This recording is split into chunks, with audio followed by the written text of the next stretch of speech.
Hello and welcome students, আশা করি তোমরা সকলেই খুব ভালো আছো। জ্ঞানজ্যোতি কোচিং সেন্টারের পক্ষ থেকে তোমাদের সবাইকে আরও একবার স্বাগত। তো আমি মীরা ম্যাম, আমি আজকে তোমাদের সেমিস্টার থেকে আবার একটি নতুন টপিক নিয়ে আলোচনা করব। সেটা হচ্ছে তোমাদের বাংলা বিষয় থেকে মঙ্গল কাব্যের কিছু সাধারণ বৈশিষ্ট্য নিয়ে আমি আলোচনা করব। আলোচনাটি শুরু করার আগে দেখো বোর্ডের কর্নারে তোমরা দুটো নাম্বার দেখতে পাচ্ছ। এটা হচ্ছে আমাদের জ্ঞানজ্যোতি কোচিং সেন্টারের অফিসিয়াল হেল্পলাইন নাম্বার। এখানে তোমাদের অনলাইনে ক্লাস করানো হয়, তার সঙ্গে তোমাদের নোটসও দেওয়া হয়। তো তোমরা যদি আমাদের সঙ্গে অনলাইন ক্লাসে যুক্ত হতে চাও এবং নোটস পেতে চাচ্ছ, তাহলে এই নাম্বার দুটির সঙ্গে সরাসরি যোগাযোগ করো। তাহলে বেশি কথা না বাড়িয়ে আমি আমার টপিকটি শুরু করছি।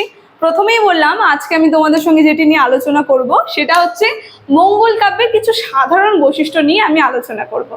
আলোচনাটি দেখো আমি কি করেছি, আমি এখানে আলোচনাটির মধ্যে তোমাদেরকে পয়েন্ট করে দিয়েছি। হ্যাঁ, 12 মাসা, নারীগণের প্রতিনিন্দা, রন্ধন প্রণালী, চৌতিসা এবং নারী সত্য, এগুলো এক একটা আমি সংজ্ঞা মানে আর কি পয়েন্ট করে দিয়েছি। তোমরা কিন্তু খালি পয়েন্টটা লিখবে না, এই পয়েন্টের মধ্যে যেগুলো আলোচনা যেগুলো লিখতে হবে সেগুলো কিন্তু আমি তোমাদের সঙ্গে মুখে আলোচনা করব এবং আমি বুঝিয়ে দেব।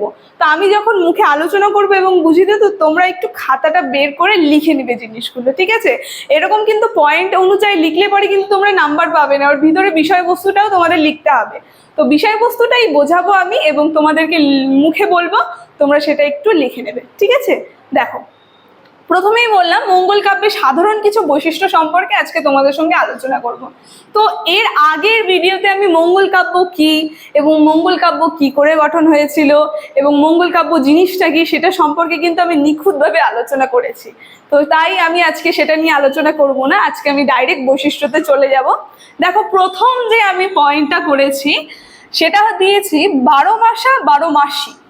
তো এইখানে এই জিনিসটা আমি যদি তোমাদেরকে বলি, এটা একটু কি আগে বলে দিই। এই 12 মাসা বা 12 মাসিটা হচ্ছে যে নায়ক নায়িকা হয়, মঙ্গল কাব্যে যে নায়ক নায়িকারা থাকে তাদের জীবনে বলতে 365টা দিন, 12 মাস বলতে 1 বছর, টোটাল দিন কত হয় 365টা। তো 365 দিনে যে তাদের বিভিন্ন জীবনযাপনের কাহিনী, সেই সমস্ত কাহিনী কিন্তু এই 12 মাসের মধ্যে থাকে। তো 365 দিন সম্পর্কেই থাকে, 2-1 কমও না, একদম টোটাল তাদের যে জীবনের ইতিহাসটা সেটা কিন্তু বর্ণনা থাকে। তো আমি একটু যদি আলোচনা করি, তোমরা এখন আমি যেটা বলবো সেটা তোমরা লিখবে একটু খাতায়। হ্যাঁ, যেটা বলেছে দেখো, 12 মাসের সংজ্ঞাতে বলেছে যে নায়ক নায়িকার 12 মাসের দুঃখ বর্ণনা করা হয়, এই পর্যায়ের স্থান পায়। 12 মাসের যে নায়ক নায়িকাদের দুঃখ কষ্ট সেগুলো এই পর্যায়ের মধ্যে স্থান পায়, ঠিক আছে? তো নায়িকাদের 12 মাসা বর্ণনা মঙ্গল কাব্য তথা মধ্যযুগের কাব্যের অন্যতম বৈশিষ্ট্য। এটা মধ্যযুগের কাব্যের কি অন্যতম বৈশিষ্ট্য। 12 মাসের উৎস বাংলার প্রাচীন পালা গঠন এবং লোকগীতি, ঠিক আছে? 12 মাসের উৎস কি, 12 মাসের উৎসটা যদি আমরা জানতে যাই তাহলে কি হবে, যে প্রাচীন পালা বদল এবং লোকগীতি রয়েছে সেগুলো আমাদেরকে পাঠ করতে হবে। যেমন দেখো, উদাহরণও দিয়ে দিয়েছে, ফুলরার 12 মাসা, পদ্মাবতীর 12 মাসা, এগুলো হচ্ছে 12 মাসার আলোচনাতে চলে গেল। দেখো, 12 মাসাটা হয়ে গেল। এবার চলে আসবে নারীগণের প্রতিনিন্দা। আমি যদি তোমাদেরকে একটু বুঝিয়ে দিই নারীগণের প্রতিনিন্দার মধ্যে কি রয়েছে, যে যেমন ধরো শিব পার্বতী। তো পার্বতী, তার কাছে কি হয়, বিভিন্ন যে লোকজনরা আছে তারা এসে সেই পার্বতীর সামনে তার স্বামী যে ত্রিলোকের প্রতি তার সম্পর্কে নিন্দা করে, বলে তিনি নাকি বয়স্ক, তিনি নেশা করে, তারপরে যত খারাপ গুণ তার মধ্যে ভরে দেয় আর তার কাছে এসে নিন্দা করে, বলতে সতী বলতে পার্বতীর কাছে এসে নিন্দা করে। আসলে কি তাই? আসলে কিন্তু তাই না। তো এই যে নিন্দার দ্বারা যখন সেই পার্বতী আরেকজনের কাছে গিয়ে বলে লোকজন আমার স্বামীর নামে নিন্দা করে, এরকম বলে, সেই আলোচনার দ্বারা কিন্তু তার স্বামীর গুণও প্রকাশ পায়, যে তার স্বামী কিন্তু ত্রিলোকের প্রতি, তিনি এত জ্ঞানী কিন্তু তার সম্পর্কে কি করে নিন্দা করে, ঠিক আছে? তো এটাই ছিল এই নারীগণের প্রতি নিন্দার মধ্যে। এবার যদি আমি আলোচনা করি, যেটা তোমরা লিখবে, দেখো বলেছে যে মঙ্গল কাব্যের অন্যতম বৈশিষ্ট্য হচ্ছে নারীগণের প্রতিনিন্দার বর্ণনা, ঠিক আছে? এটা হচ্ছে মঙ্গল কাব্যের অন্যতম বৈশিষ্ট্য। মূলত বিবাহ সভায় কাব্যে নায়কের সঙ্গে তুলনা প্রসঙ্গে নারীগণের নিজ নিজ পতির রূপ এবং গুণতার বর্ণনা দেওয়া হয়েছে। নিজ নিজ পতির যে রূপ এবং তাদের যে গুণাগুণ সেগুলোর বর্ণনা দেওয়া হয়েছে এই নারীগণের প্রতিনিন্দার মধ্যে। এরপরে চলে যাচ্ছে দেখো রন্ধন প্রণালী। রন্ধন বলতে আমরা বুঝতেই পারছি যে রান্নার কথা বলছে, আর আমাদের বাঙালিদের সব থেকে আনন্দপ্রিয় বিষয়টা হচ্ছে ভোজন।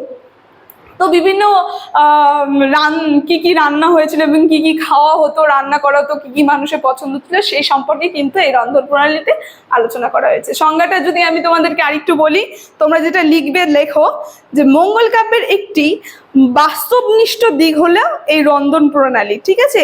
আর যার মধ্যে ভোজন বিলাসী বাঙালিদের চরিত্রের অন্যতম বৈশিষ্ট্য আমাদের কাছে প্রতিভাত হয়, ঠিক আছে। তো বাঙালিদের অন্যতম বৈশিষ্ট্য, তারা ভোজন খেতে খুব পছন্দ করে। তো এটাই ছিল এই রন্ধন প্রণালীর আলোচনা। এরপরে আমরা চলে যাব চৌতিসা। চৌতিসা নিয়ে যদি আমি বলি, তোমরা যেটা লিখবে আমি মুখে বলছি, দেখো, বিপন্ন নায়ক নায়িকাদের দ্বারা দেবীর চৌতিসা স্তর বর্ণনা, এবং বর্ণনা হচ্ছে মঙ্গল কাব্যের অন্যতম বৈশিষ্ট্য। এই চৌতিসার মধ্যে মানে যারা বিপদে পড়ে সেই নায়ক নায়িকাদের সেই বর্ণনা দিয়ে দেওয়া হয়েছে চৌতিসার মধ্যে। এখানে মূলত বাংলায় ব্যঞ্জনমালার ক থেকে হ পর্যন্ত 34 বর্ণের প্রত্যেক বর্ণকে আশ্রয় করে দেবীর উদ্দেশ্যে নায়ক স্তব করেন, ঠিক আছে। তো 34-এর মধ্যে এটাই ছিল। এবার যদি আমরা নারী সতীত্ব পরীক্ষায় চলে যাই, নারী সতীত্ব পরীক্ষার মধ্যে কি হবে, বিভিন্ন যে নারীরা আছে তাদের সতীত্ব নিয়ে পরীক্ষা করে। এখানে কিন্তু আবার সীতামার কথা বলেনি, এমনি যে নায়ক নায়িকা আছে তাদের যে সতীত্ব সেটা নিয়ে পরীক্ষা করা হয়। দেখো কি বলেছে, নারী সতীত্ব পরীক্ষা মঙ্গল কাব্যগুলিতে দেখা যায়, ঠিক আছে। এবার তবে রামায়ণের সীতার মতো নয়, এ প্রকরণ মঙ্গল কাব্যের ধারার নিজস্ব, মানে যাদের যাদের সম্পর্কে আলোচনা করা হয় তাদের নিজস্ব জীবন সম্পর্কে সতীত্ব নিয়ে আলোচনা করা হয়, ঠিক আছে। দেখো, তো নারী সতীত্ব পরীক্ষা হয়ে গেল। এখন লাস্ট যেটা আছে সেটা হচ্ছে নায়ক নায়িকাদের স্বর্গরোহণ। তো স্বর্গরোহণ বলতে আমরা বুঝতেই পারছি, নায়ক নায়িকা বলতে কার কথা বলছে বলো তো? এখানে বিভিন্ন দেবদেবীর কথা বলছে, যেমন সরস্বতী, তারপরে লক্ষ্মী, মা কালী, এরা যে রয়েছে, এরা কি করে স্বর্গে মর্তে আসে, মর্তে এসে লোক যে বিপদে পড়ে সেই সাপ থেকে মুক্ত করার জন্য তাদের সাহায্য করে এবং তাদের পূজা প্রচার করে তারা কিন্তু আবার স্বর্গে ফিরে যায়, ঠিক আছে।